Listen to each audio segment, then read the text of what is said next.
These cultural and historical theories suggest that culture shapes cognitive development.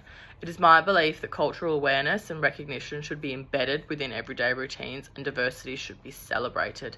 The EYLF states that in order for an educator to be culturally competent, they must celebrate diversity and honour the differences in everyday practices. I hope to teach kindergarten and pre-primary students once I become a teacher, and in order to be a culturally responsive educator, I intend to incorporate Aboriginal and Torres Strait Islander culture within everyday routines. Ways that I hope to achieve this is by completing acknowledgement of country as a whole class, not to single out any particular person, incorporating Noongar language into everyday, such as saying kaya and singing Wonju as a class when we say good morning. Another way I hope to do it is in the morning routines we can also acknowledge the 6 Aboriginal seasons as well as the traditional Western ones. The EYLF states that educators recognise that families are the children's first teacher. And in order to create a meaningful learning environment for the children, collaborative partnerships must be in place between educators and families. I believe that in order to provide the best support in development and growth, it is our duty to understand and respect the values, beliefs and cultures of the greater community that we and our children belong to.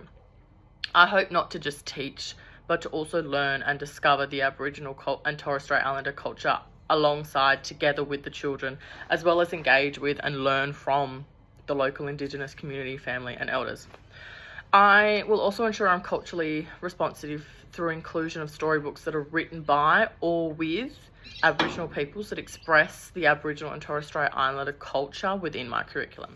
Books such as Daybreak, which highlights the Aboriginal perspective to Australia Day, Welcome to Country, which acknowledges connection to land, connection to spirit and traditions, Tell 'em, which is a modern Aboriginal story which highlights the modern perspective to rural Indigenous Australians, Somebody's Land, which acknowledges that the Aboriginal and Torres Strait Islander people were here before settlement, Ceremony, which highlights traditional Aboriginal ceremonies.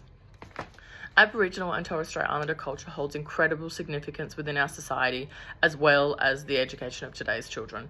It is through the inclusion of these strategies that I hope to highlight and acknowledge the importance of AITSL Standard 1.4 and 2.4.